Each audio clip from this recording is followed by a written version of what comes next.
This is where you get the latest in comics reviews, news, and pretty much whatever else we want to talk about. It's time for the Comic Kickstarter Show!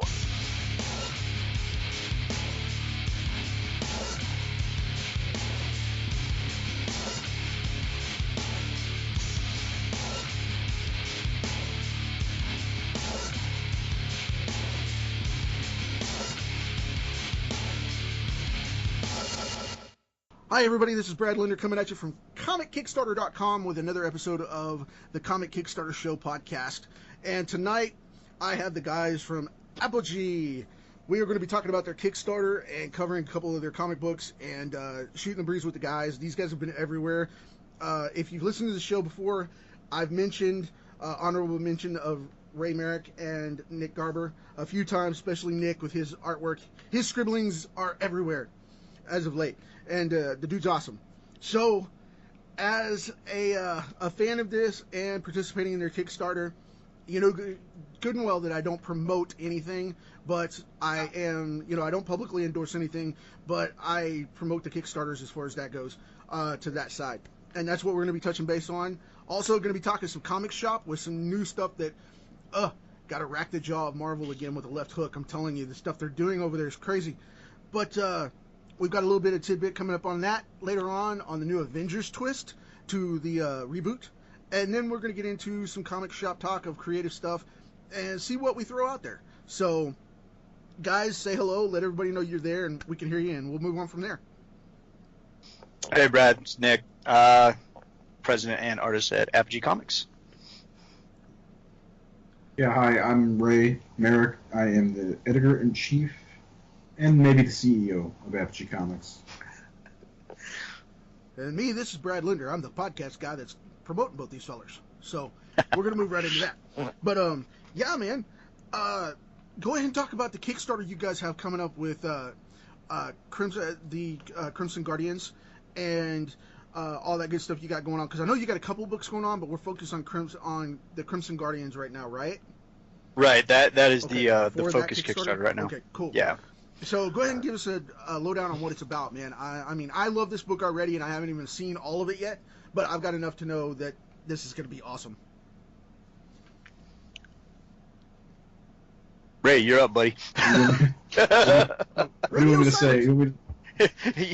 We got dead air for a second. Yeah, you're the writer, man. That's okay. It happens all the time, man. It's like rock, paper, scissors is on the other side of Skype figuring out what we're going to do.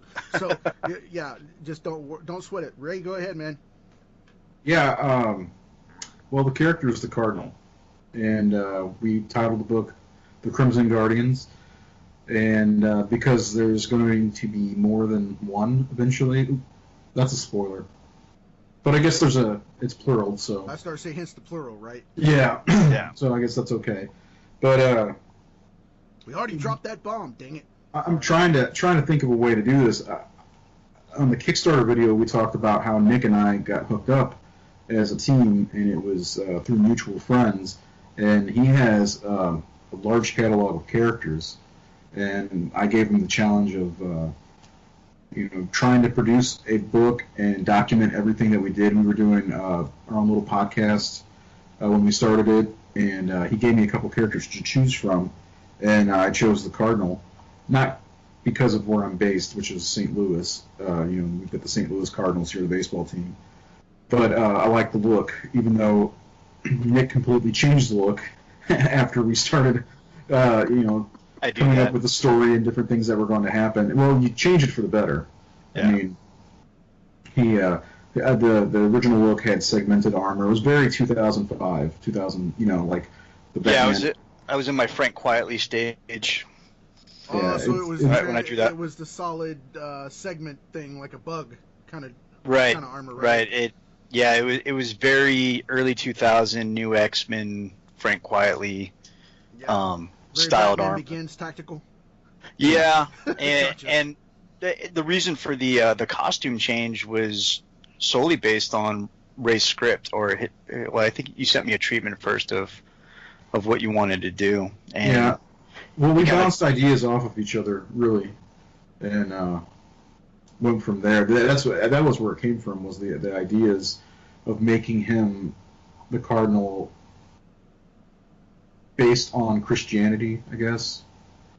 Where he fights demons and everything, and conversations on the Facebook Messenger, Nick just rolled with it, and we created a couple characters to toss in there.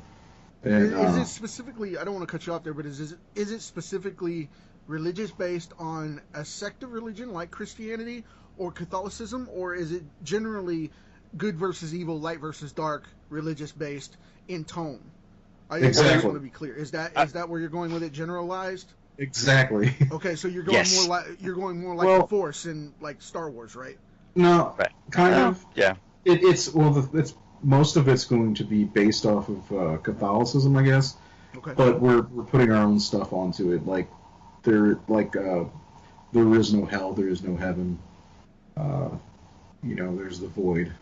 So that so that you just answered the question. It's a spiritual based book. Yeah. It's really definitely. Spiritual based. It's the religious aspect is more of a backdrop as opposed to it being the sole subject matter. It's a so foundation it's of which side you're on, right? Yeah. It serves as a MacGuffin to further the plot. The reason I ask story. is because the reason I ask specifically is because you know how people get, man. I want to be clear on it because I don't want people to think falsely that it's a religious comic because it's spiritual based. I want them to think more like Daredevil. It's an urban style character. I've seen this character. I've drawn it for a couple of pieces, and I'm doing an 11x17 for the Kickstarter as well. That I've got to shoot over to the guys as a sample to see if which one they want to go with. But anyway, the long and short of it is I wanted to make sure that it's not, I don't want you guys to come across as it's a religious comic, No. and nothing against that Yeah. because I'm a religious person as well. No matter what you think or believe, I'm not saying anything against that. I'm just wanting to be clear in the direction because a lot of people go, oh, it's a Bible thumper comic, and then they turn it off, Right. Because and I just don't want people to isolate from the comic because of that. Now tell me this. What is a brief description of the Cardinal himself?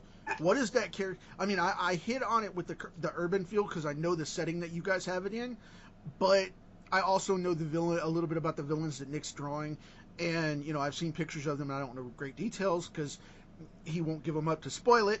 But I play him close to the chest, bro. But I've seen the artwork and the sketches, and it looks really, really good, especially crossing over with Bengali. The character you guys have as the predecessor book to this one, Right. Not necessarily as a spinoff, but the characters obviously appeared there. So, what do you guys want to say about the Cardinal to set it up to where people understand? Give them a 5 or 6 sentence crushed version of this is who the Cardinal is. Do you want me to go? Yeah, go ahead, Jay. Yeah, you go, Ray. Nick? Okay. Hey, man. The Cardinal. Ray, hold on just a sec. Yep. My mic skipped. Okay. I noticed it cut the first syllable off of my sentence there, and I want to make sure. Okay, we're good. It sounded like Jay there because it cut the top of the syllable off on the R, and I was like, no. But I had a Skype flux, and I wanted to make sure. So we're good. Okay. All right. So, as I said in the Kickstarter video, the Cardinal he's a Catholic priest, Right. who is he leads a flock of people in kind of like an area that's not really in with the world. It's kind of like a third world country-ish type of place. It's in San Sebastian, which is a real place. Yeah, but it is. We're making it a fictional version. It's also a street that I live on, which I found funny. Yeah, because I came up with that without even talking to him about that.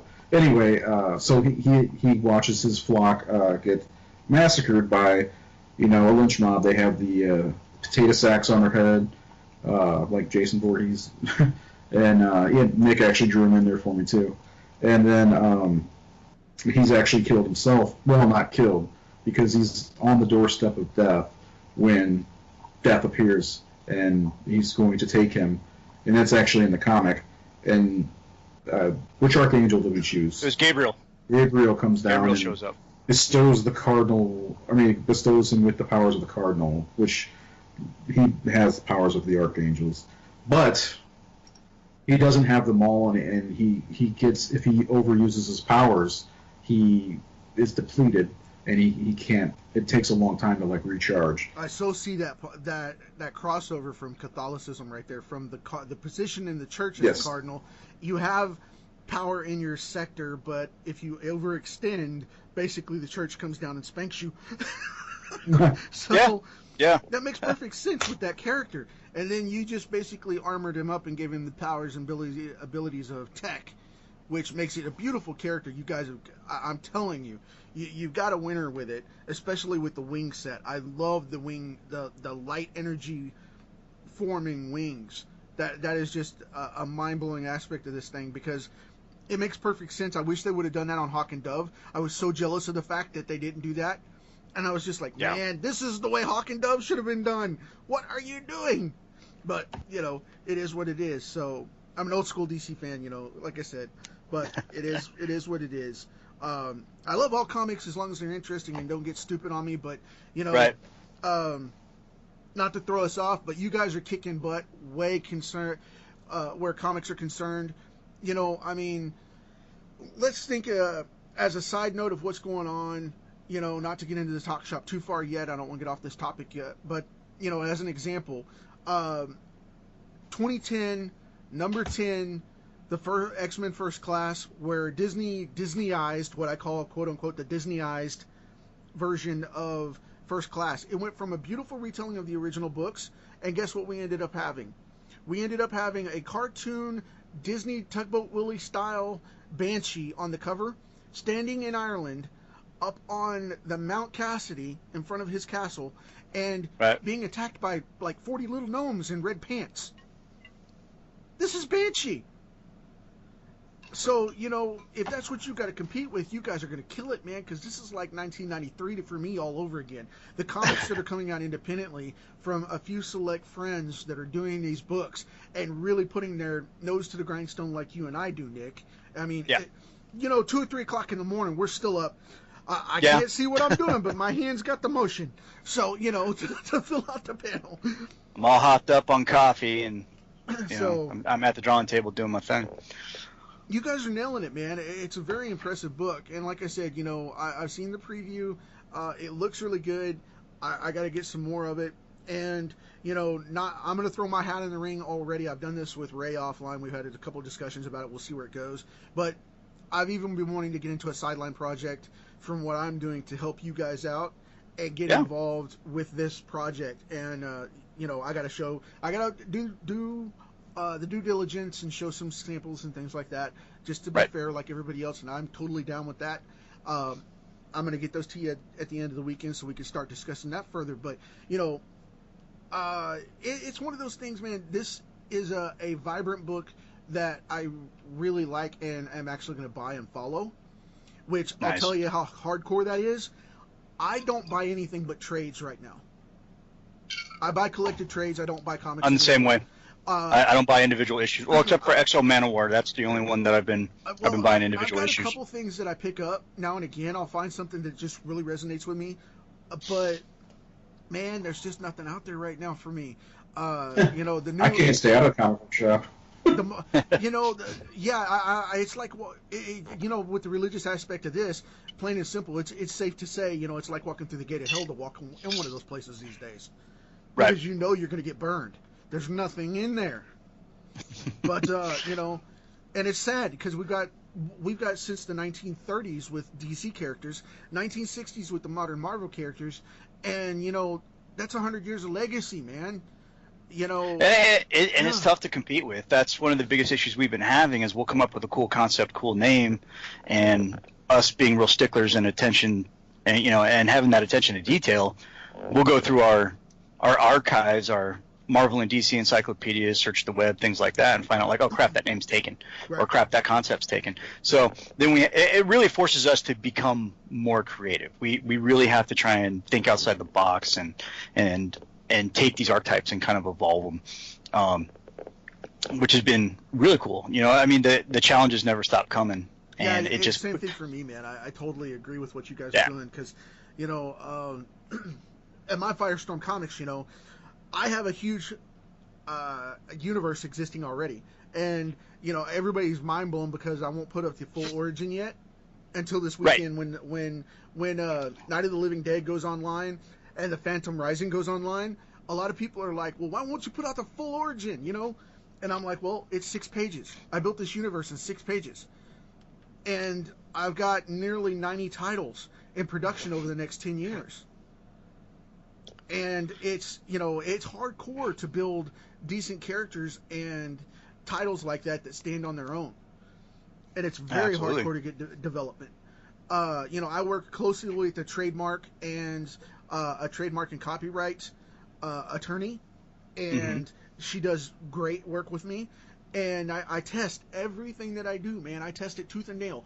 I will spend 6 months to a year developing a character before I'll ever put it on paper because of the fact that I have to make sure that legal's covered.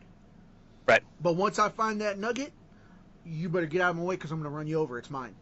You know what I mean? Hold on to it like grim death. Yeah, no kidding. You know, I'm the first one to the copyright office and trademark office, and I send my files over to Rebecca, and she files all that for me, and boom, I'm done. You know, $50, I got my trademark. You know, another $50, I got my copyright. And even though they may be patent pending or trademark pending or whatever because they shut down, you know, whatever office because of the government minimizing, whatever, it's filed. Right, it's there, it's in the system. And you know, I'll draw up the artwork, draw up a script, put a copy of the script in there, and then drop in 5 rough pages or a black and white mini comic stapled together and say, you know, this is my product. If anybody comes up with it, you got proof of the character design on there. Leave me alone. You know, back off. Right. Or you're going to hear from my other attorneys, which they take care of business for that stuff. But, you know, that's one of those things, man. As independent creators, in the modern market, let's go ahead and switch gears a little bit. In the modern market, like I said, I get 3 or 4, I've told you guys this both before offline, I get 300 or 400 different messages in a 24-hour period on average. My email and my Facebook and my Twitter, all that is loaded with people that want me to do social media backing for their business. They want me to do marketing for them. They want me to do comic books for them. They want me to do they want me to publish their books. Yeah. Specifically on the topic of the comics, you know, 200 or 300 of those emails are strictly comic book guys coming up with the market, man. And they're talking $350 a page. I drew these 5 pages. Here's my samples. Well, how long did it take you to do that? $350 a page is fair, but let's see how you fare in timeline. And they're like, well, you know, I don't understand what you mean by timeline and ROI. Well, how long did it take you to draw it? Oh, well, this 5-page set took me like 4 weeks. What? You what? Okay, let's talk about a comic book. Have you produced or published a comic book? Have you completely drawn a comic book? Well, no, you'd be my first. No, I'm not. And you're asking twice as much as industry spec.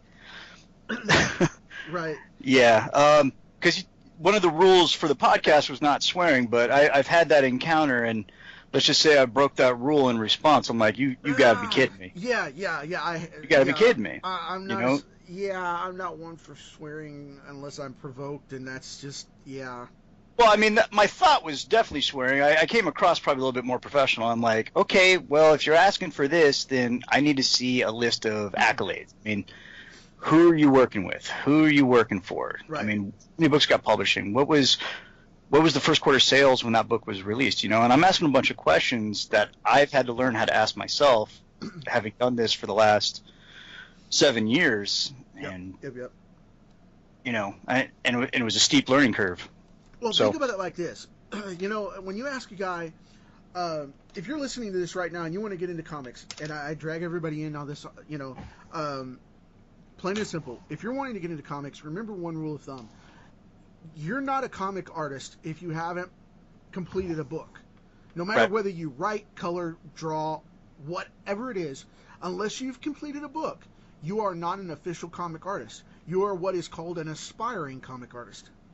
Okay? Right. You are aspiring or inspired to do the craft. But if you haven't created a book yet, you're spinning your wheels right now trying to get paid.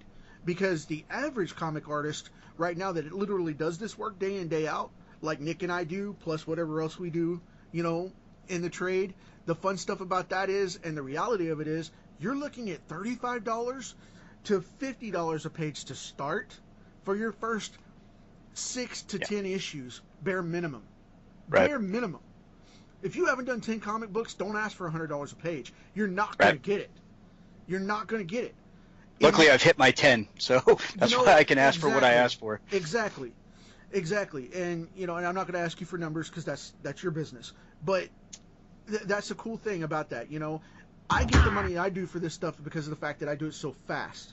You know what I mean? Yeah, speed is very important. And I have I'm blessed with a very high-end graphic style. So I'm able to lay out a book and kick it out and get it done. That's the reason I get that done, because I can get a quick turnaround and I can produce more than one page a day. So if you can't your thing is to do this. Start off with a webcomic. Start off with a webcomic. Start off with a free comic. It doesn't matter if you're getting paid for it. You're getting exposure and credentials. So you're still getting paid for it in what's called return on investment for exposure and credentials to prove you can do it, okay? And that you're hungry enough to a company that will pay you, that you're willing to do anything to get this book out there and get a credit, okay? That's where you need to start. And if you don't have at least 3 comic books under your belt doing that right there, turn and walk away until you do. Because if you ask for money without a printed publication and references to back you up, you are spinning your wheels and wasting your time, and all you're going to do is tick those people off to where they won't talk to you. Now, at Apogee, how do you guys handle that? New artists coming at you, how do you guys approach new artist processing? What do you want to see from new artists coming in so that you can get that out there? So if they're aspiring to work with a company and they want to work small press like us and they want to work with you guys, what do you bring to the table to get new talent? We pay on time. That always seems to be the number one drawing factor. Cool. Is that they turn in the work and we pay them, and we pay them well. We pay them what they're worth. We definitely don't shortchange anybody or try and undercut them or devalue what they do. We are very. I got a nickel. We're a whole nickel. Kidding. Get yourself a shiny nickel. I couldn't resist, man. I'm sorry. No, we just bumped you up to 10 cents, so you get a dime now. Comp for bragging. Got it. Comp for bragging, yeah. So, we get a lot of artists that hit us up, and we're very, very thorough and very select on who we bring on board. Right. We have a team, we have an art department that looks over everything. Jay Sloan, he's our art director. He's very meticulous and really like looks over every piece of line, every line and every piece that he sees, every little bit of ink. He looks at everything and see. I mean, he's got the eye for it, the colors, everything. And then Nick and I also look at it too. Yeah, Jay is notorious for tearing things down panel by panel, line by line. Right. Yeah. Meticulous. He even does it to me, and I'm like, man, what are you talking about? You're crazy. And he's like right here, dude, check this out. And I'm like, man. Okay, I'll be right back. I gotta fix this. See, that I've known Jay for a while over the internet. I haven't had the pleasure of meeting him face to face, but I know he's very meticulous. And if you guys are listening, check out his work. And I'm going to tell you something. Okay, he's very stylized as an inker. Do not misinterpret his gritty 1980s inking style for him not understanding what line work is in smooth art, because you will get bit big time. The dude has an eye for artwork. Yeah, he definitely knows what he's talking about, and we talk, all three of us, me, Jay, and Ray. We talk daily. We're constantly going over Me, Jay, something. and Ray. It sounds like it should be a 50s sitcom. That's awesome. Me, Jay, and Ray. Yeah. three comic book artists in a loft. I'd watch that show. 2 comic artists and a writer. Writing is still an art form, Ray. I don't know how many times I got to keep telling you this. Yeah, man. I still consider you an artist. And see, take it from personal perspective, man. I'm a writer too. You know this, so go for it, man. It's an art form within itself. And if you don't know the craft, especially visual storytelling through a script, to get someone to grasp your image and that visualization and vision in your mind, if you can't do that, man, you are an artist within yourself, dude. I'm telling you. Right. So don't discredit yourself there. And I'm a toot Ray's horn. He is very knowledgeable in his craft. He's a very humble fellow. He is a very humble fellow, so I'm gonna brag about him right here and watch him blush, since you guys can't see it at home, but I'm watching him right now through the video feed. He's got that smirk on his face like, Nick, don't do it. And I'm like, I'm going to do it. But he just tipped his hat down like, I'm going to beat you down, man. I'm just waiting to listen. I can't wait to hear what he has to say. Well, I toot his horn. No, he's a very detail-oriented writer. He doesn't leave anything out. He doesn't leave anything to question. If you have a question when you're reading his script, there's a reason for it. It's because it's something that's going to be revealed later on, or he's playing something close to the chest, but it's going to be good. And he's done that a couple of times. It's like, hey, man, what's going on here? How come I'm not putting this in there? It's like, oh, well, you'll find out in the next issue. Okay, cool. And then I'll get the next script, and I'm like, oh, okay, that's exactly what's going on. Okay, that's bad. That's awesome. I'm in. Let's do this. So he is also our what is it? The continuity manager, yeah. Keeper of the continuity. Like one day when we have an office, we'll have a vault with like torches, and it'll be very old world, and there'll be a big book of continuity for the Apogee universe. I call that the Bible. The Bible, yeah. We call it the Comicron. We'll come up with a name. But anyway, yeah. He compiles all that. So yeah, the codex, something like that. He goes over everything with a fine-tooth comb and makes sure that it fits into the continuity and that it doesn't leave any plot holes. That's a big pet peeve of his plot holes. So whenever you guys come down the line, generation after generation here in a couple of decades or whatever, we're going to find Ray's head cryogenically saved somewhere for prosperity. Yeah, like Walt Disney. Yeah, it'll be in the vault along with the comic codex of Apogee. Actually, we're going to transfer my consciousness to a computer. And wow, he's gone full cyber age, man. Awesome. Yeah. Don't worry about it. I'm just going to jack in. Yeah. Ray, I need you to unlock this door. I'm sorry, Nick. I cannot do that. Let me out, man. The bathroom's on the other side. Come on, dude. We had a serious design flaw in the vault. We didn't put a bathroom in here. We didn't anticipate this. Not until you finish these pages. All right. Because I really have to go. 3 days later and 20 cans of Red Bull. Oh, that's not good. I've read 20,000 issues in a 24-hour time span. I'm spent. Can I go to the bathroom now? Are you done yet, Nick? Red Bull good? Red Bull good. Yeah, so desk, yeah. But anyway, we have a really awesome team, and I like I said, I've been doing this for about 7 years. My first company was Blackjack Comics that I started. It eventually just kind of folded. Man, I remember that company, and you guys had such a good foothold right in the beginning, but I think it was bad timing in the industry. Yeah, it was too, because that was a time where a lot of indies were coming out, and the indies were better than what I was putting out. I had good stuff.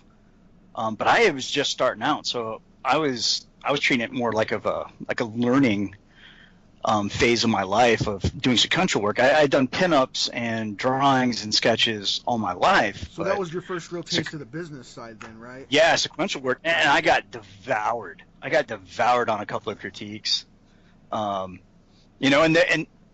I want to be mad, but they were absolutely right. And all that did was kind of push me to be better. So. Yeah.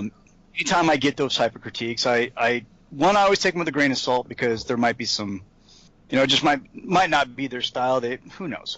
But a lot of times there's always a nugget of truth in there that you got to pull out and apply it towards yourself and how you're going to better yourself.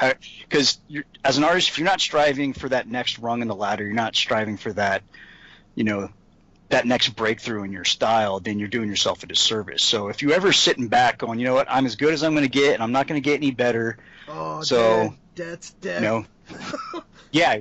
What is that term called? Resting on your laurels. Yeah. Anytime you rest on your laurels, you're going to get burnt. And I know a few artists like that because they've worked for me. They've worked for me in the past, especially in the Blackjack days. These guys thought coming out the gate that they were the gift. They were the next Jay Lee, Jim Lee, Scott McDaniel, whoever, and they're like, they wouldn't take any criticism, any critique whatsoever, or any advice, to help better them. They're like, no, this is as good as it. I'm good right now. I don't need to advance. I'm as good as I'm going to get, and no one can beat me. And then next thing you know, they branch off, start their own company, and then it tanks, because they didn't know what they were doing. Yeah, see, I love those examples because, Rick Buckler, I knew him through the internet and talking to him once or twice on the phone. You know, great dude. Right before he passed away, you know, he reviewed a portfolio for me. And I tell you what, man, he said, you finally hit the big time. He said, you got it. He said, I can tell. He said, you need to keep practicing and polishing. He said, you're in a good phase right now. He said, keep pushing and you'll do nothing but get better. And I was like, okay, coming from that dude, you know, the legacy of the art that he had, in the painting world, the sketching world, comics, I was just like, you know, the heavens cracked open and the cherubs started singing, you know. It was awesome. But I just hit the board. And right before he passed away, when he got so sick he wouldn't hardly talk to anybody, I asked him, I said, I know this is a special thing for you, but I said, I really need your advice on this if you can. And he looked at the 3-page set for me, and he said 3 words. He said, get to work. And to me, that told me that he was saying that I was ready to produce and get back to the grind, stop building on it, and start stacking. And man, I tell you what, if you look at stuff that I did back in 2000, it's good and it's stable. But I was going through transitions of trying to find my groove, and I hadn't hit my style yet until about 2005 when it finally clicked. And now I've gone tenfold in probably 6 months because of the fact that the graphic style that I've taken on and moved that you know when it clicks, man. You're an artist, you know when it clicks. Oh yeah. And you hit that wall and you're like, I don't know if I can go further or not, but let's try this and give it one more shot, and then it hits the groove and then you're off like a rocket. So like for the longest time I was trying to be Jim Lee. I was trying that style. I was trying that early 90s Image, you know, Will Spartaccio, Mark Silvestri, Jim Lee style. So you were doing emulation instead of production. Yeah, and I was fighting what was naturally trying to come out. And, and to be honest, I think it came out in the Cardinals when my style actually just kind of got established. Right. There was something in the script. I don't know. It was just perfect storm. Me and Ray talking about it, going back and forth, just the energy between us in discussing these ideas, and it's that wall, man. You know when it's right. It's that wall. Dude, it lit a fire under, you know, just like deep inside me, and I was like, okay, and I got to work, and I was working fast. I was knocking out pages pretty quick. I was probably about doing 2 or 3 pages a week, you know, stacked on to working 10, 12-hour shifts during my day job. I really kind of found the style that I was looking for. I stopped trying to emulate my heroes and just be me. And that's when it really came out. Yeah, there are some similarities. There's just, you know, because I'm influenced by those guys. Well, that's what I tell my students, man. You know, I know you're solid and you know this already, but just for anybody listening, plain and simple, the best thing to do to stop fighting this is to draw it your way. Look at what you want to draw. Think about the pose and the position, the composition of what you want to draw, and then put it to paper your way and see how it comes out without looking at any reference. See how that goes. Then go back in and say, I want to change this, I want to change that in your pencils, and say, I want to draw more like Jim Lee. Or, you know, I like this line work about Jim Lee. I like the way he draws faces. And then incorporate that, go back without looking at reference. Go back to your artwork and add in a little tweak here and there and make it look a little more like Jim Lee and add that to your style. Right. And when you do, you absorb that influence rather than assimilating or emulating to where you're a copy artist. Don't try to copy these guys. You don't want to be that guy. I had a great opportunity last summer to Jay Lee just happened to be the table across from me. Oh yeah. At the South Texas Comic-Con. I'm a big fan of the early days of Image. I've loved his work on Batman. His Batman pieces, Superman pieces. I mean, the guy is just a true talent. And talk about a guy that's constantly evolving his style. Oh yeah. You know, I went and grabbed Youngblood Strike Force file comic books that I had. You know, I went through all my long boxes because I knew he was going to be there. You geeked out. Oh, I fanboyed so hard, man. I was shaking, you know, when I went to go see him, you know, because it was set up time. They hadn't let in the crowd yet, and I go in there. I'm saying, like, hey, how you doing? You know, I'm like, he's like, hey, I'm Jay. And I'm like, yeah, I know. It's nice to meet you. And he goes, and you are? I'm like, oh, my name's Nick. Out in Acme? Oh man, I next thing you know, I was 12 years old and I was waiting for someone to just shove me into a locker. Oh yeah. So, because I was geeking out pretty hard, but I mean, he was such a down to earth dude. He's such a cool guy.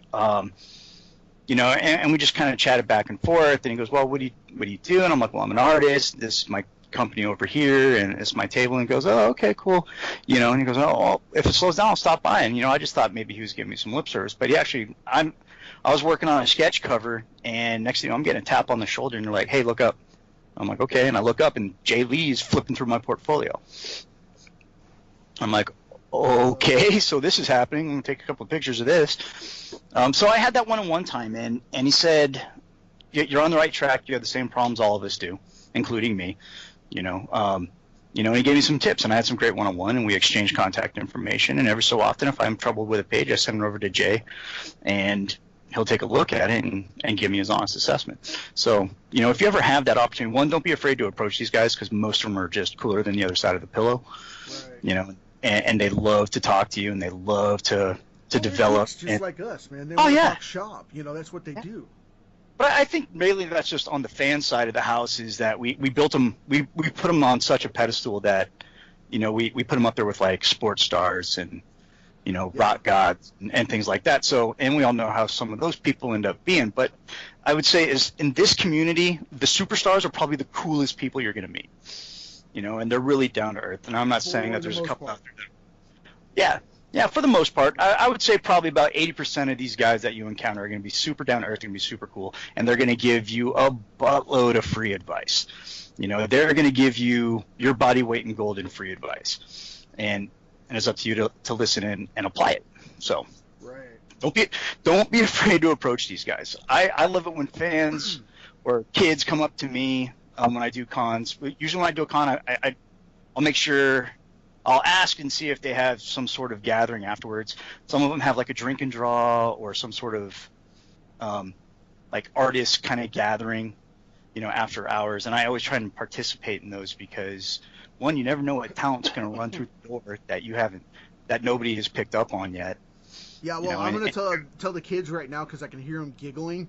Some of them, because we're doing this on a Friday night, I know some of the kids are getting to stay up to listen to this because they knew it was coming and they want to check out the Kickstarter.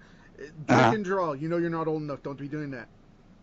But no, sorry, the dad in me stepping up. Sorry, but yeah, you know, you got to compete. You got to get in there and you got to get in the community activities. And you know, I hear all the time, you know, I don't want to work with anybody. I'm the king of the mountain, and I'm like, you're going to get pushed off because of the simple fact that you're up there by yourself. You know, one, there can only be one king, and you know, I'd rather be down in, you know, in the court where there are more people and more options to work, rather than risk being the one guy that could get lopped off at any time by somebody else trying to climb the ladder. You know what I mean? Yeah, exactly. I mean, it's just way too easy to get bumped off. And I'm sorry, but as of right now, think about this. 1954, I like to talk shop about this stuff because I'm a public domain guy. That was a big pulling of a bunch of my properties. I have creator-owned properties, and then I have adaptations from creator-owned stuff and revamp them from modern-age stuff. That's what I do in Firestorm. That's part of the Phoenix logo, is, you know, bringing them out of the ashes and bringing them back to life in a better way. That's what Catman Evolution is. I rewrote that as an ongoing story as a current generation. It's not the original Catman. I revamped that story in a unique alternate universe timeline. Firestorm stands alone right now today. But 1954, in the U.S., Canada, and Mexico, without counting the 60 some odd, I won't know the exact number offhand, but there's 60 some odd other publishers around the globe, especially out of Europe, Italy, France, right around there. 1954 in America, there were, get this, 56 comic book publishers, independents. Oh, wow. Now, that's back when DC was national, and that's back when Marvel was timely. Yeah. Okay? Now, we're talking the 30s through the 50s, man, that these books were being kicked out. And 90% of what we know as the Justice League was already kicked out between 1932 and 48. I mean, they had gold. That's why we have the Golden Age, you know, the Golden Age JLA and JSA and all that. is because those characters came out at that timeline. What we're doing right now in this evolution of comics, with the pop culture and the technology and the distribution changes, the monopoly on Diamond and all that mess going on, all that crap aside, this generation has the most power and the most leverage to build up that level and beyond to hundreds of publishers across the U.S., Mexico, and Canada, and we have not gotten together to do it because everybody's got the Jim Lee, the superstar. I don't want to say Jim Lee because Jim's a good guy, and I don't want to put him under a thumb like that. Right. What I want to say is the superstar mentality. Everybody thinks they have to be a superstar. Don't worry about being a superstar. Worry about being paid and published. Just do the work. And do the work. Do the work. It's like I tell my kids, just do the work. If you're good It don't have to be the best, just do the work. Exactly. If you're good enough, you will evolve. Okay? Yeah, if you have any inkling of talent, I mean just by nature you're going to evolve. That talent's going to evolve. And it's going to get better and it's going to get stronger, but you got to do the work. You got to spend the time at the table. Yeah. It's not going to come from the end of your hand. It's not going to come from the line work. It's going to come from the fact of your work ethic. Work ethic, life experience, these are all things that definitely changed how I approach pages. You're mostly right about it doesn't come from your hand. The hand's important. It draws the comic. Well, no, what I'm saying is a superstar mentality. If you want to make it big and you want to be the best, that comes from the work ethic that you start with in your foundation in your head. Okay? Yes, you have to produce the line work. Obviously, the line work is a given. Okay? You got to do the work. That part comes from your hand. Yes, you have to do the work. But it's just like trying to be a superstar in any type of entertainment industry. You got to have the work ethic, like you said. You got to put the time in, and you have to study. You have to see what's going on around you. You got to put the time in. You got to be dedicated. You got to be able. You got to risk everything. Yep. You got to risk be everything. Successful. You got to risk everything. You sacrifice sleep. You sacrifice food. You sacrifice time with friends and family. You sacrifice all these things because you know that there's something better at the end of the road, and you're trying to get there. And the thing is, nobody ever gets to the end of the road. We keep walking it. Exactly. But you got to keep on the path. You got to keep going. And those are the people that things. You see that right there is one of my. I didn't mean to step on you there. Sorry about that. I got a delay because of the new Skype has a delay. But the best thing about that is think about it like this. I love to come up to an artist or a writer and I ask them, what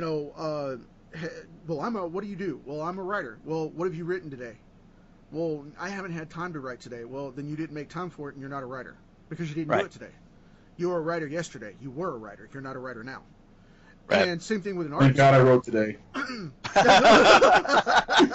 Well, I live by that ethic. Raider, you write every day. I don't even know why you're giving me that. But see, you're always writing something.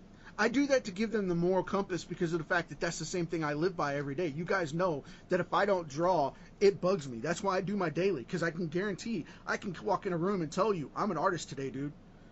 In that 24-hour period, I'm knocking something out. I'm a writer today because I've written, and I love to ask them, what was the last thing you wrote? And I get feedback of, oh, well, I didn't do anything today, and they'll start twiddling their thumbs and picking at their fingers, and I'm like, well, what did you draw? Well, I did these last week. Well, what can you do now? What did you do to train? What is your practice time? Did you spend time in the dojo today? You got to spend time in the dojo. Well, pretty much. And I know it's kind of tongue in cheek, and I know it's a little extreme, but the thing is you have to think about it. If you want to be serious, you got to be drawing and writing and moving every day, because guess what? The next guy that's going to take that next job away from you, if an ad comes up on a billboard forum or Facebook post or whatever, for you to get that opportunity, if you're up for that job, guess what? If that guy next to you turned in good samples this week, a day before you did, guess who's getting that work if it posted yesterday with his samples? Exactly. Yeah, exactly. That's one of the things about the team at Apogee is if Nick's not working, he's at the table. Jay's always at the table. I constantly have my laptop open when we're not at our 9-to-5 day jobs, which are not 9-to-5 day jobs. We're constantly. If I'm not writing, I'm editing myself. Right. We had somebody questioned. When's it your turn, Ray? When's it going to be my turn to edit? Every day, every stinking day, I'm editing myself. I mean, Nick Matter of fact, every day is my day to get edited. The Kickstarter, the Kickstarter page, the dialogue changed on one of the pages on that we have on there, right? And that's because I'm constantly editing. Well, it's because I'm constantly editing myself. I put a page up that I had already lettered, and I didn't do my due diligence, and this kind of is a one of those pro tips. I didn't confirm before I posted that the dialogue that's in the script, the most updated script that's always in our Dropbox and our working files, is the latest and greatest, and that correlates with the pages that I just lettered. It's not. I didn't do that. I put it up there because I had set that deadline for myself. This Kickstarter's going live at 8 o'clock. This Kickstarter's going live at 8 o'clock, and it went up. And they're like, hey, dude, that dialogue's not right. And I'm like, oh, are you kidding me? And I'm like, what page? Because I was going off the script. And he goes, yeah, page 2. And I'm like, you know what? That was the one page that I didn't validate. That was the one page. Yeah, because you were doing samples on that like 2-3 weeks ago and showing me. Right, and the dialogue had changed. Yeah, and I changed the dialogue. I've changed it, the whole book, the dialogue a couple of times. Working with Nick, I found he pointed out that some of my dialogue was stiff, and part of it is the cardinal character himself is stiff. He is a very wooden character. So, he doesn't have much. There's not much emotion there with him, and he's got a lot of.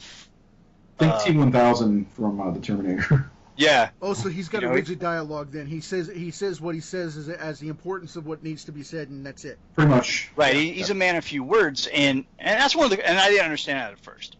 I that was like. Me and Ray had to have a conversation about that, and it was a good conversation. I was like, dude, how are you seeing this character, like, personality-wise? He's like, this is a dude that's, he got a second chance at life, but he's kind of lost a little bit of his humanity. His sense of humor is gone, I mean, this guy's on a mission, so he doesn't have time to mince words. So everything he says is important because he doesn't want to waste time. I was like, okay. Well, the good thing about that conversation was I look over my dialogue often now, more than I ever did before, because, sometimes with a comic, everything can look great, and I've seen this. I do a lot of research on comics. I read a lot of comics. I would have never gotten that from the way you write, man. I would have never gotten that at all. Never gotten it. You are a researcher like I am. Never picked up a book in his life, I swear. I'm sitting here in my office, and I've got 2 stacks of trades sitting here that haven't been read. Because that's how I do. I put everything in a stack and then I read through the stack. See, I'm like that too, man. I have a personal library of probably 4, maybe 5,000 trades, and I'm constantly buying new ones every single week. So that's my personal vice, is to research the classics so I don't duplicate. Yeah, right. But that's the thing. When you can have a great looking book, and Nick's book without me is going to look great, but the story may not be worth anything, and I've seen that a lot within the pages of Marvel, especially. No offense to anybody who loves Marvel, but Marvel's lacking in the writing department, I think, for the past 12 years. They have great or so. packaging. The content is horrible. Yeah, well, now I think their art's starting to lack too. Yeah. But anyway, check out. I'll tell you what, Nick. I told you a little bit about this, man. Check out the new release. It came out January 2nd for Black Bolt number 9. You can Google it. And I tell you what, man, they'll give you the Marvel page for it. Black Bolt number 9. It is beautifully saturated in the liquid modern digital coloring, but the artwork, man, is so scratchy because they converted pencils to vector, and it looks like the dude did it just for color dependent extract to get the page off the table, and I hate that. And no offense to the artist, Chris. I forget his last name, starts with a W.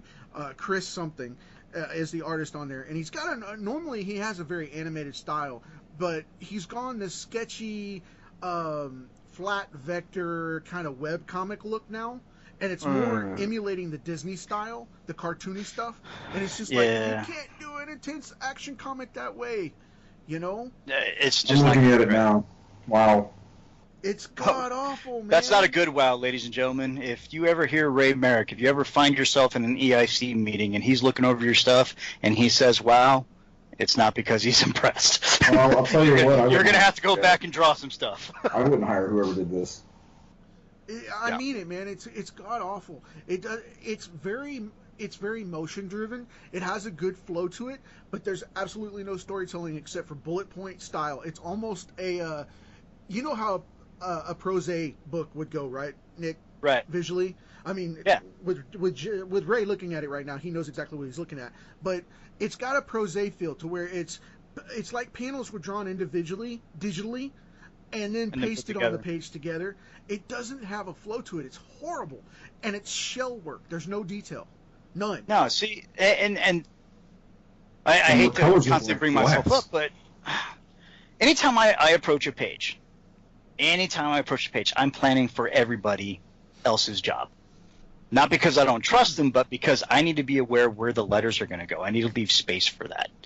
You know, I got to make sure all that stuff, all my ducks are in a row when I draw this stuff. There's a lot of planning that goes into drawing comic book pages. That's what a lot of people realize. Composition, plain and simple. Yeah. One of the big things that's going to help any artist out, and I swear I'm not getting paid to plug this, but I always mention it because it's something they used to teach in design school and any type of class that you were dealing with sequential artwork. The 5 C's of cinematography. If you don't own it, pick it up. That book will help you come up with some great panels. It will tell you where to put the camera, how to put the camera, and how to engage the audience on an emotional level based on where you're putting the camera and the angles that you're using. So pick it up. It's one of the things I look at mostly when people apply or send us portfolio reviews, which we get that quite a bit, which is awesome. We've only been in business since July, and right now we're kind of becoming this crazy upstart, in the indie world, and I'm tickled to death about it. I love it, because are you too busy for me, man? Do you not want me to waste my time sending it in? Is that what you're telling me? No, that's not what I'm saying at all. No, We'll talk off air. We'll talk off air. I'm just giving Nick the corner, man. We're gonna give you a personal critique. Well, I'm just giving Nick the hardcore corner because I know where he's going with this because I actually have that book. It's just you have to plan for everything. You got to keep everybody else's job right. In the forefront and when you're designing stuff, because I hate giving other people that are working on something I'm working on a challenge that they don't need. And it's not a good challenge. It's one thing to be challenged, like, okay, there's this really crazy scene that I have to draw, issue 2 of the Crimson Guardians, with the church way, and then issue 3. In issue 3, there's some challenges for me to draw too. Well, even in issue 1, that boardwalk scene was a huge challenge for me. Took me right out of my comfort zone. Loved it. Loved that panel. I planned it for at least a couple of days. I went from thumbs, I went a little bit larger, and then went a little larger, and next thing you know, I'm like, okay, I think I can put this on 11 by 17, finally, and make this work, and it's not going to look like hot garbage. So, I was just thinking about something. That page is actually on the Kickstarter that Nick's talking about on the boardwalk, and everybody looks like they're on fire. And I just so anybody who's questioning what that is, the cardinal sees people's auras. So, and every aura has a different color, and he's always looking for the red aura, which is rage, anger. And see, thank you for explaining that, because I was just about to ask that, because I remembered when Nick mentioned the boardwalk scene, I was like, that's up there, and I was going to ask about the flaming head thing going on with everybody, because it was a great effect. I was just curious about it. I mean, and you nailed it, Nick. The architecture is solid. Thank you. Oh, yeah, that's a great page. I'll tell you, I'm an old school architecture guy.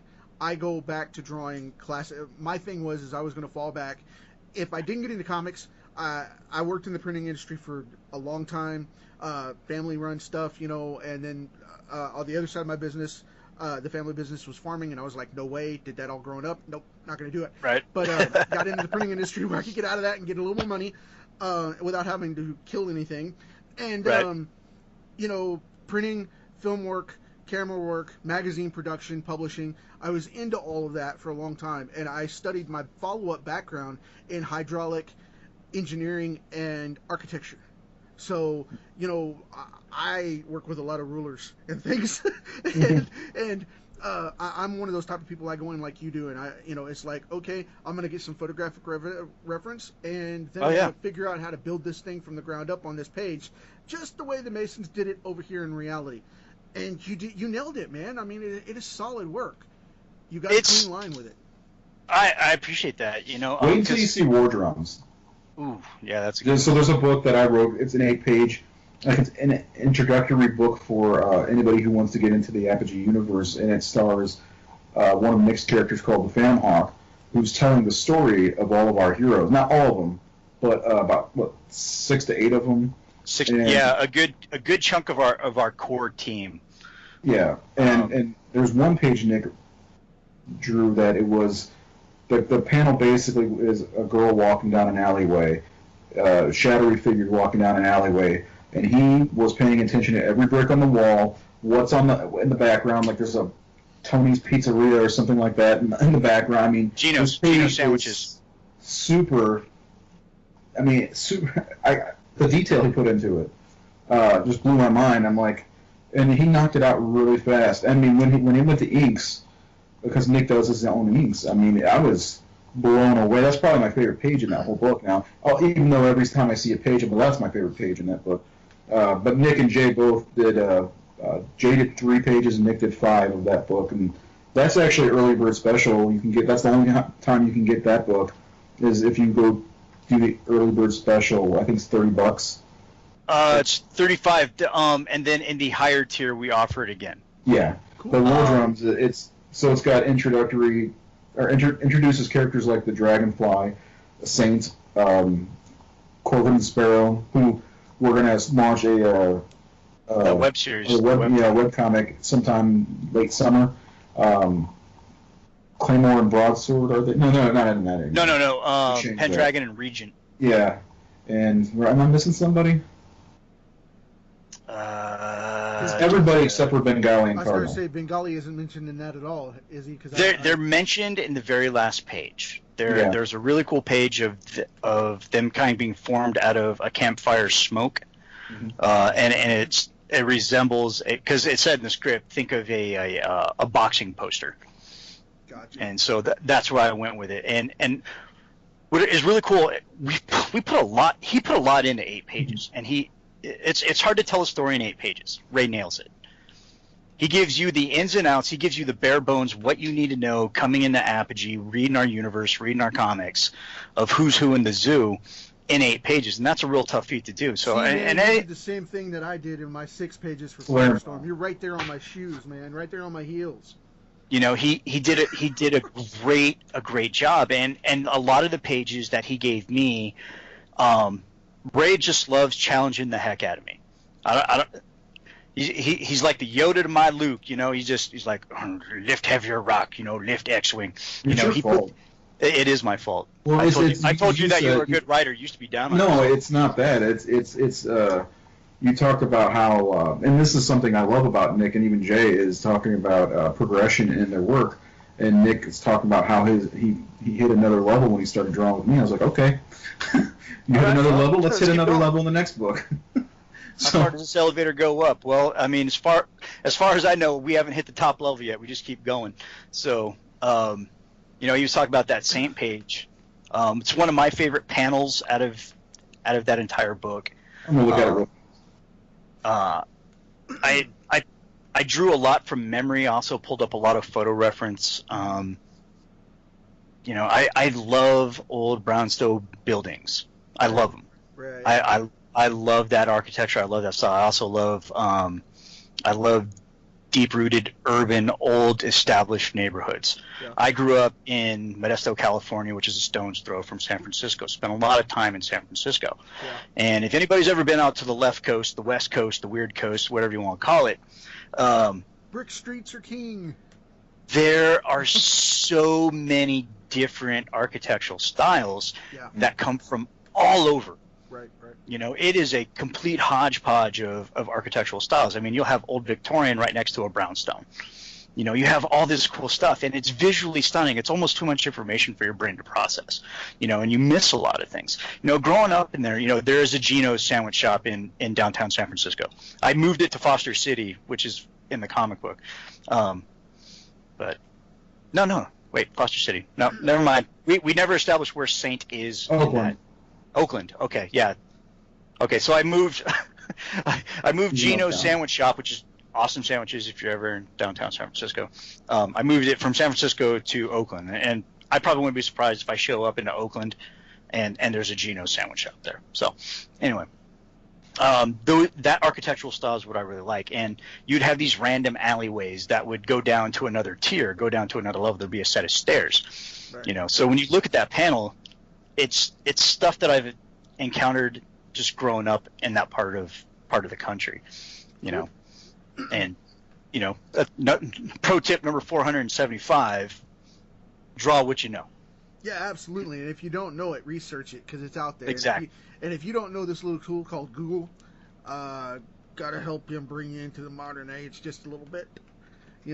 Put away the wheelchair, because you're not quite old enough to be doing that yet. You need to be. If you're still drawing, get up, move on, and never trust your memory. Your memory's going to lie to you. Exactly. So, use resources. like, I have fond memories of certain areas down by the waterfront near Pier 39 of what certain buildings look like. I go and I research it. I bring it up on Google, like you said, and I'm totally wrong. I'm like, oh, okay, I can see why my mind went there, because there was a lot of emotion, because we were walking to the stadium. You have some nostalgia, you have some positive memory in there. So the buildings are going to look shinier and crispier. But when you look on the picture, they're dingy, dirty, and probably should be condemned. So you got to approach it like that. You got to get past the haze of nostalgia. In your mind, you're in Oz, and then you're in the actual neighborhood. You're back in Kansas. The mind's eye is a great resource to draw really cool, dynamic things. But if you're trying to go for realism, there's a particular building that you really want to portray to let people know that they're where you want them to be. Like if we're doing something in San Francisco, what comes to mind? Golden Gate Bridge, Coy Tower. Those are things you need to put in there. The Giants. Well, here, just like Dragonfly. Okay, so Dragonfly takes place in Baltimore, and so I was writing a story for something else that I wanted to have the headquarters in this big clock tower, which I can't name it, and one of our artists that we're working with has done. He did the Bengali and Cardinal print that you see the Apogee logo on Facebook. Brian, yeah, he's a heck of an artist. Anyway, he actually did a print for Dragonfly and added that clock tower in the background because Dragonfly can fly. Now, at first glance, you're going to think it's Big Ben, but it's not. That clock tower is not too far from where the Orioles play. Yeah. Camden. Thank you, man. I don't know why that was escaping my mind, because I've been to Camden Yard. Once again, you see tons of old brownstone buildings around that stadium. It's awesome. I just love drawing comics, man. I could talk about this all day long. That's the funny thing about it, man. Whenever I got going into it, one of the cool things was I was working with a guy, James Sims, and he's worked for Marvel and a couple of other places as a colorist and whatnot. Cool dude, going through some personal stuff right now. I didn't get into that, but I'm gonna pull this up real quick so I can show you guys what's going on. Awesome. This is a file that I wanted you guys to see, because this is in Penn State. He was doing a webcomic that I drew 2 issues of, and then he had some personal problems and stopped drawing it for a while, so it's in limbo status right now, as it were. And yeah, man, I mean, that's one of those things where I had to draw Penn State for this character in the background, and it was crazy.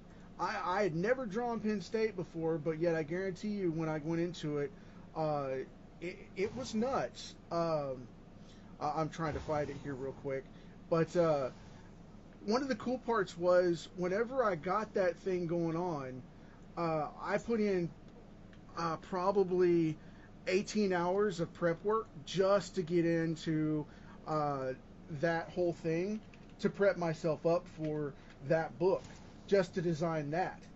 And because that was where it was based out of. I mean, 90% of the issues were going to be done there, and I had to figure out what was going on with all of that.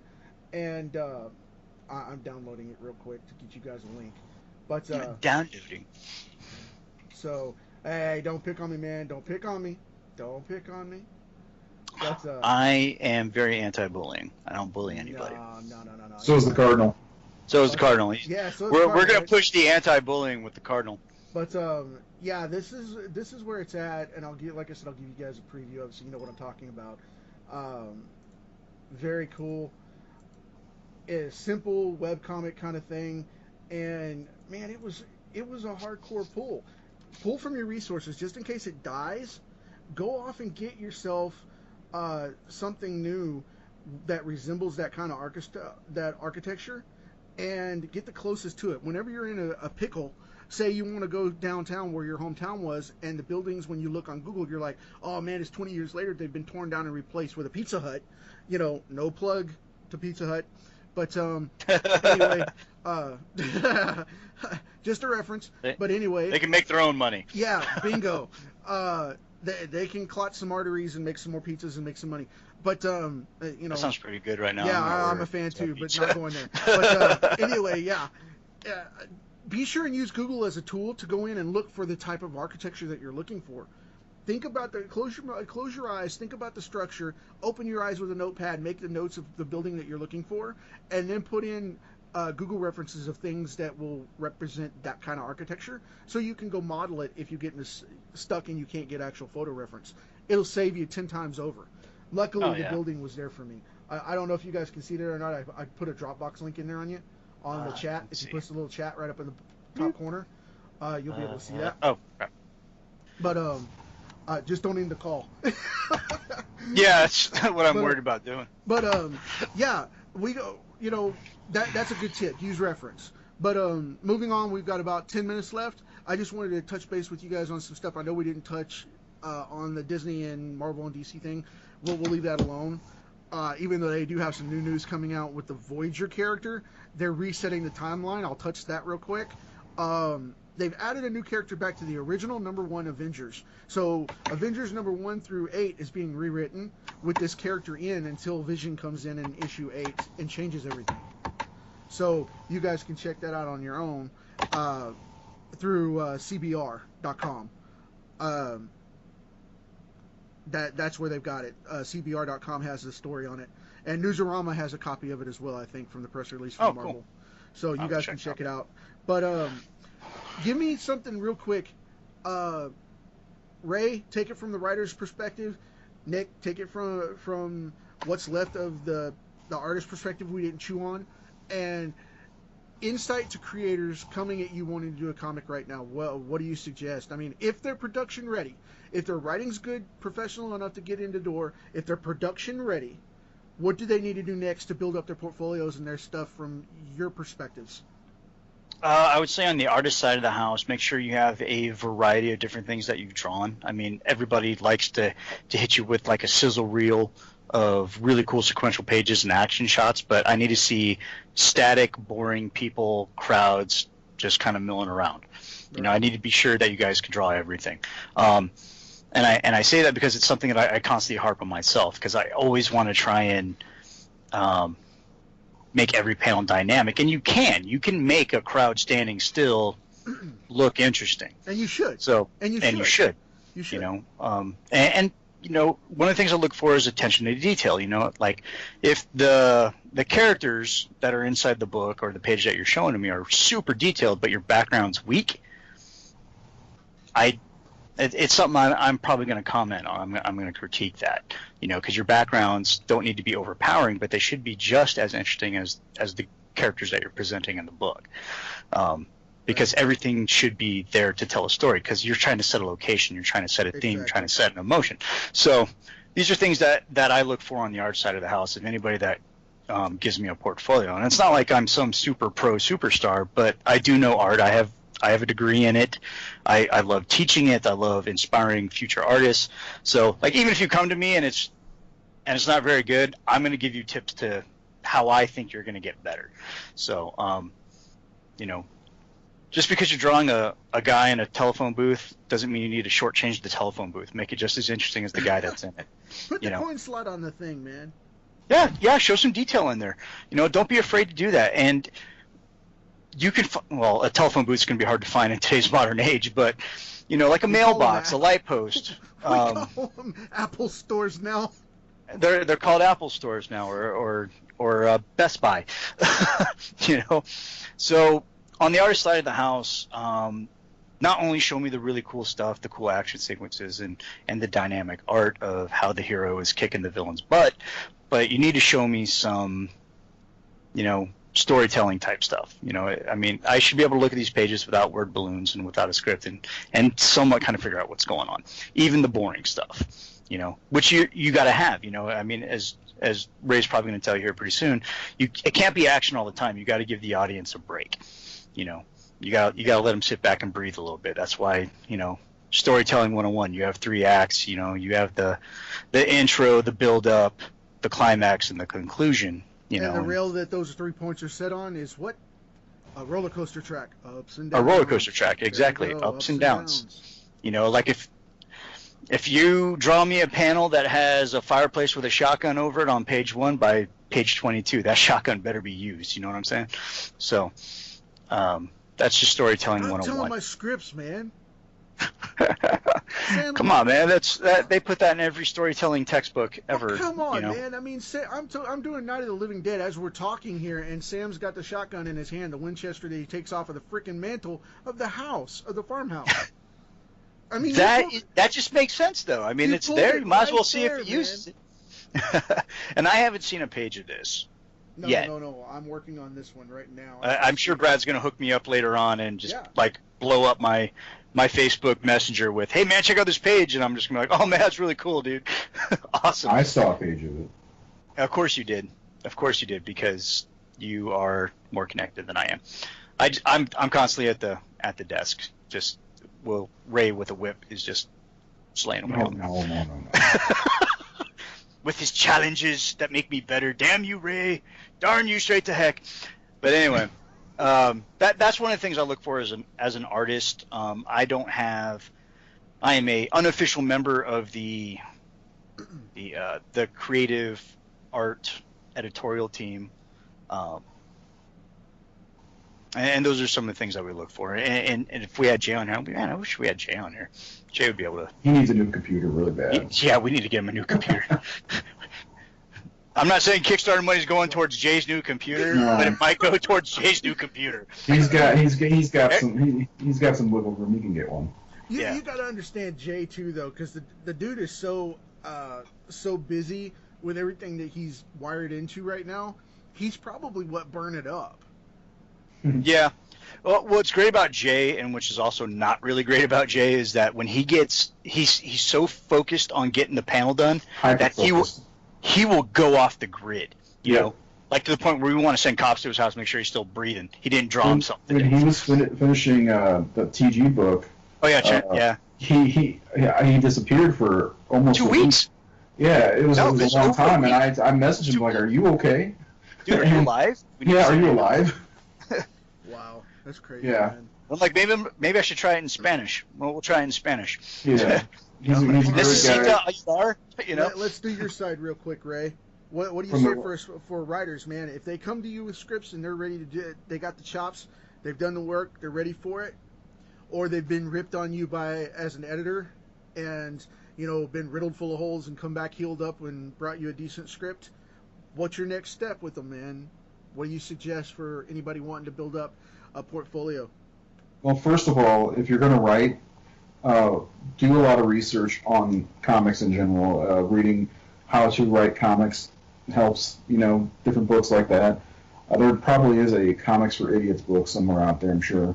Terminology is huge. There is The Idiot's Guide for How to Create Graphic Novels is out there, and I'm actually in that book.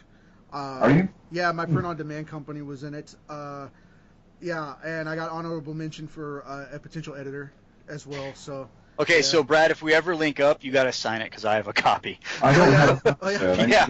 Cool. Yeah, I got a copy of that on my shelf. Cool. Yeah, I got to dig it out. As Nick said, terminology is very key. We've handled people who don't know what panels are, call them boxes.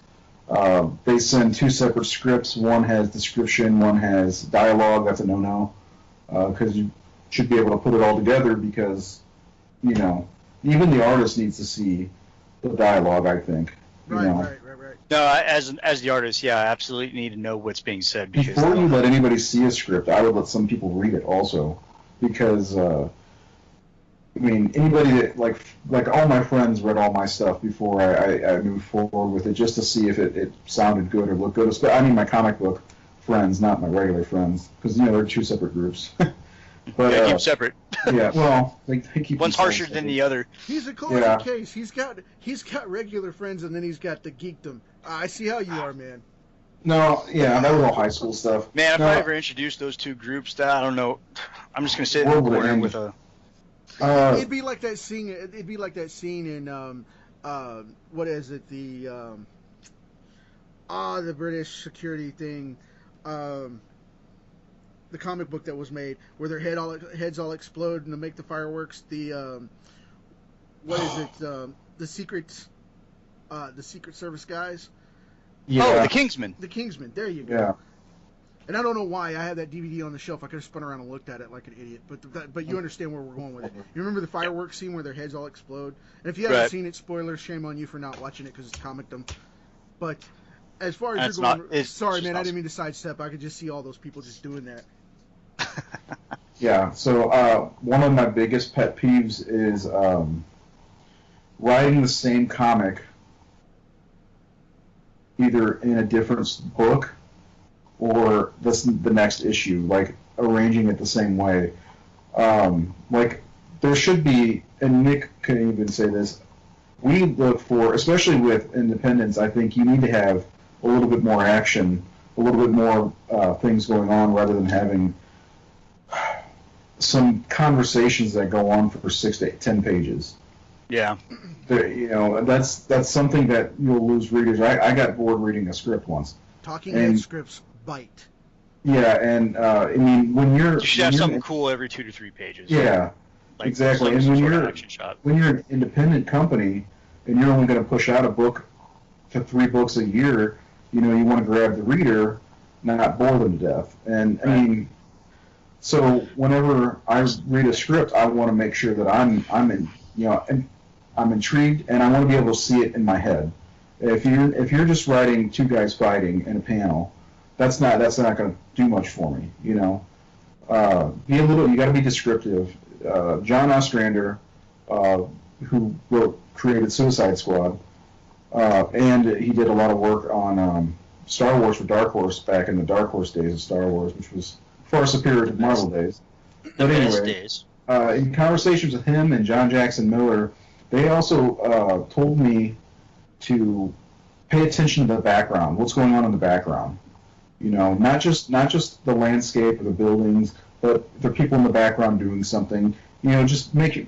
You don't want to leave it a blank background. Exactly. Especially if you're handing it off to an artist that you're not in contact with, because if you don't describe what's going on in the entire panel, it's going to focus on the one thing that you put in the panel.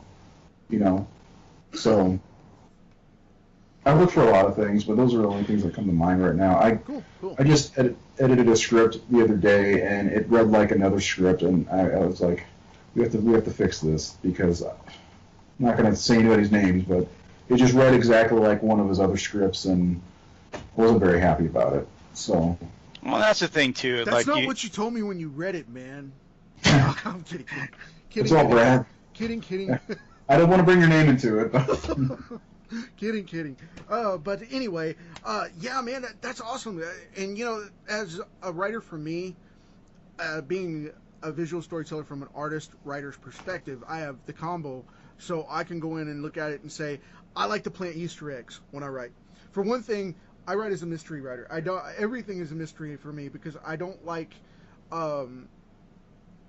You get the story on the surface, but there's always a bigger picture in the storyline to move it along within the universe, and that's where you get continuity as a writer for me. And if Lord forbid, knock on the table here, if I ever get writer's block, I have an old school plastic box, an old school plastic style index card box, and I have 5 of these things in the office, and I have them filled and marked and labeled with different things for different books. And there are villain Easter eggs, there's new heroes, there's cast members to put in, new storylines, new family members, potential plots, all of that stuff. I plant those seeds into my comics. So you may be seeing one character fighting in a warehouse at the docks, and look at it funny because you're looking in the background going, who's that shadow through the window into the next window of the next building fighting in the warehouse over there? And I put in little Easter eggs like that, you know, or I'll have a secretary that you won't see again. You'll see a secretary carrying coffee with her earbuds in her ears, talking to herself, listening to her music, trying to calm down because her boss is a pain in the butt, trying to gripe at her all the time, you know, a tyrant, and she's walking through the alleyway with the coffee. Well, in one panel, you may see that come off as her walking through, and then you see a bike messenger during a fight. You know, the villain and the hero are there, and you see a bicycle carrier cut out because the rubble's falling off the building where the guy's just smashed into it. He ducks down that same alleyway, and she's at the other end of it. They hit into a trash can. You know, you see them go down one way and down the other, and then later down the line, I'll save that story. Yeah, sorry. That makes a villain out of it. You know, the guy's carrying something for a presentation for a bio lab for investors, exactly. And you know they wreck into each other. He's running from the rubble, she's doing her own thing. They bump the water at a dumpster in the alleyway, and boom, you got an instant villain. He gets up, doesn't know it's cracked. He gets there and it's empty, and then she's been possessed because she's left in the water as he runs off. You know. Right. And, you know, the coffee mixes with the combination of the water and the compound, and she becomes, you know, caffeine girl or something. You know, whatever. But, the caffeinator. You know, whatever comes of it, you know, that I plant Easter eggs like that. And I love to cross over my comics. You know, like I was talking about the fight scenes. I love to have a warehouse fight or something like that going on. And then, you know, you see another hero come off in the alleyway, and he turns out to be the guy at the bottom of the street looking up from the sidewalk and seeing the fight go on, and then reference that in his comic book as he runs off down the alley because he looks scared and excited, and it turns out to be a hero. I just wrote that today. You know, did you do that? I did. I wrote something that's going to appear in one of our other comics today. You should. Oh, that's you awesome. should. I did. I totally did. It's continuity, man. You should. But Yeah.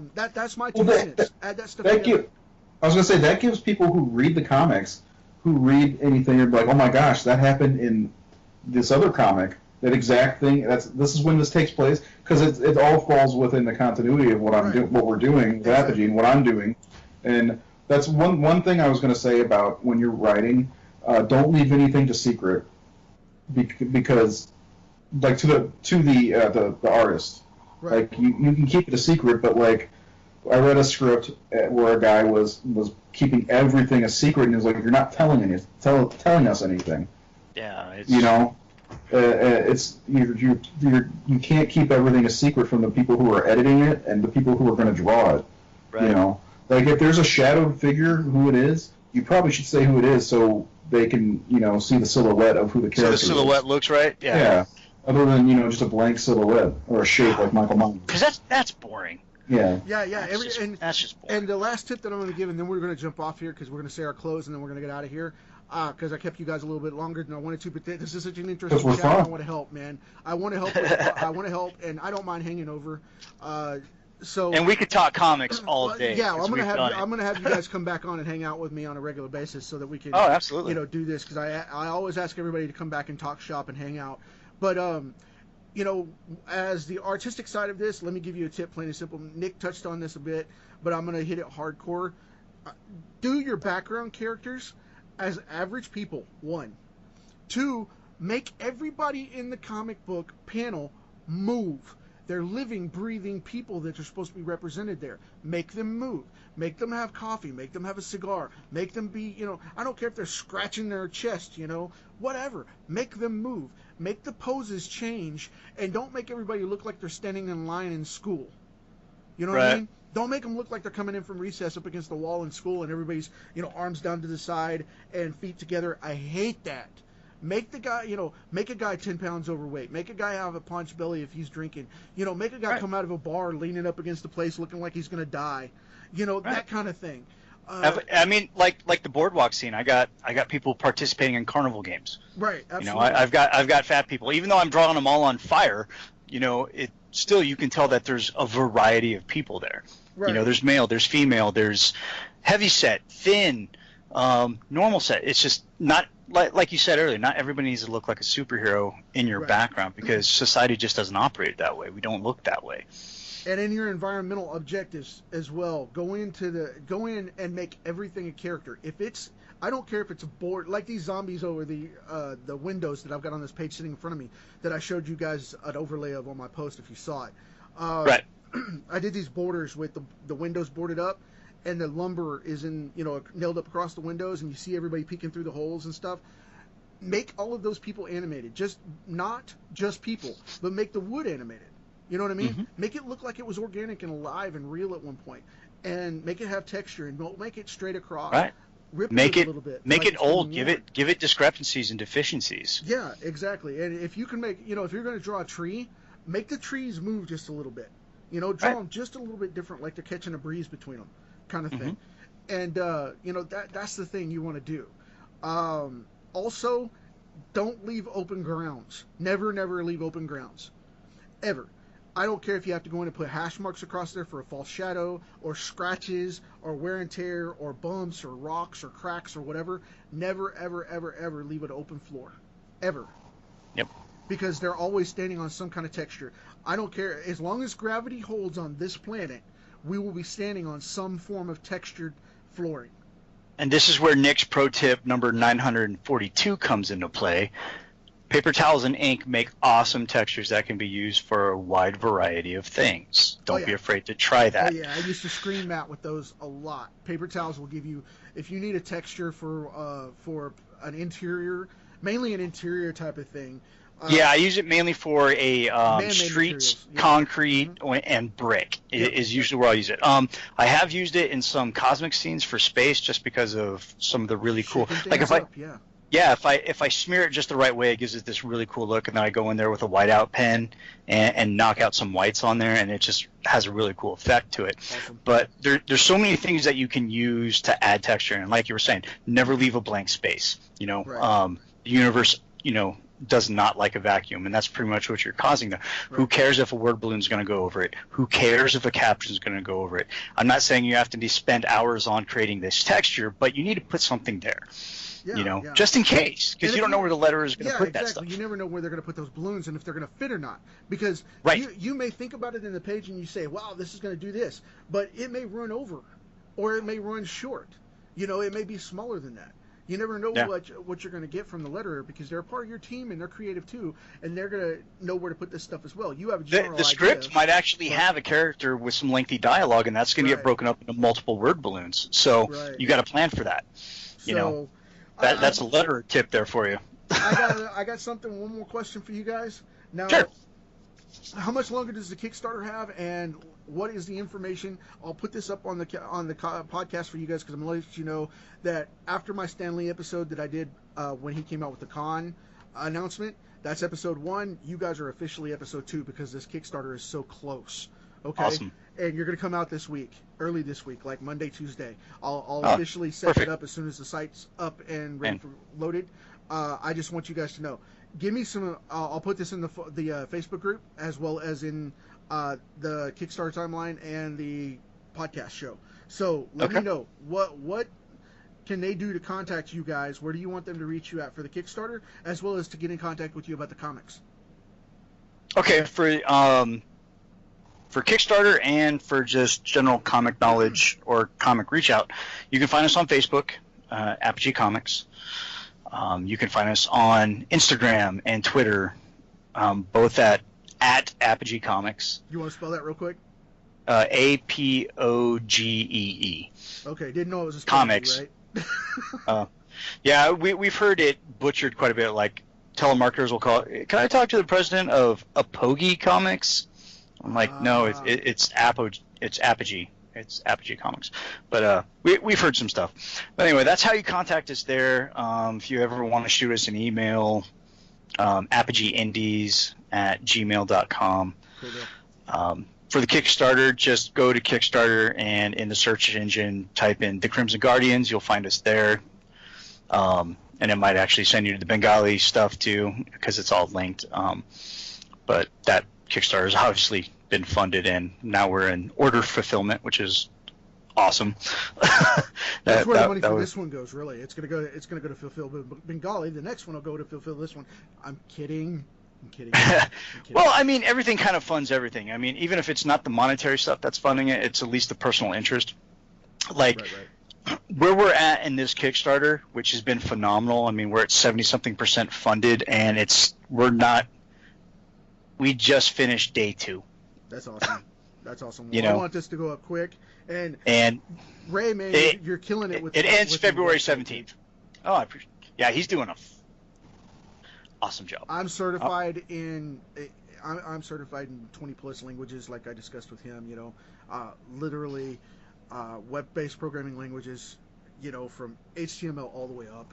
I do a lot of digital programming, and I'm going to tell you flat out, man, it's a real clean site. You know, that's rare, especially for somebody using raw information, just going in and building it themselves and taking a crack at it.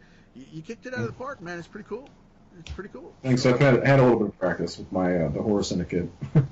Yeah, Ray's beyond busy. I mean, all of us are busy, but Ray is really, really, really busy. Yeah, he lives 24/7 like I do. Yeah, it's all around his kid first, and then after that, it's nothing but work. Yeah. Yeah. I know how it is, man. I'm there too. I know how it is. But you guys are awesome. Thank you very much. I'll Appreciate let you it. go because I know we're recording this a little late. Thanks for hanging out with me, and we're gonna get this going. And I got more pages to do before I can call it an evening. I did Don't two we cards all? today. 2 cards today. So the live session is already up. You guys saw that. But yeah, you can check me out. You can pop in my name on YouTube if you want to check out the work going on and where this podcast is at. For the vlogcast version, which is the video slide version, we're going to have this up on my YouTube channel. You can put in Brad Linder, and I'll pop up right there at the top, guaranteed that you'll see my same profile shot that's on Facebook and everywhere else. I'm right there. You'll With see that sweet my name right goatee. there. But you know, what's going on with that is we're going to have it on Comickickstarter.com, where you guys are listening to this now. We're going to put some information. Also, Comic Kickstarter, there is a group on Facebook. You can type in facebook.com/Comic Kickstarter, and it will pop right up as well. So you guys can do that. And check these guys out on the Apogee website. Like I said, Ray's doing an awesome job on it, and Nick's throwing down some cool line work that you guys really need to follow. I don't endorse many artists. I have plenty of friends that I mention honorably, and Nick is one of those guys. These guys are knocking it out of the park. The story seems like it's great. I'm finally going to get to... There's no seams about it, sir. It is an awesome story. You guys are going to be enthralled in the universe. Well, It's gonna see, be you great. know, I'm like you with, you know, Ray's the good middleman here. He gets all the cool samples and stuff. I haven't gotten a sample of the book to find that out. I'm gonna have to shin kick one of you guys and steal it. So I what are you respond doing well with to that the jump shin drive? kick. What are you doing with that jump drive in my computer? Don't worry about it. I'm not putting anything in. I'm taking the book off. Just let it happen. Just let it happen. Be cool. So, Be cool, man. but yeah, thanks again for hanging out, guys. We're gonna sign off. Say bye to everybody, and we're out the door. Goodbye, everybody. Support the Thank you. Kickstarter. Goodbye. Sharing is caring. Support your local indie artist. Yeah. And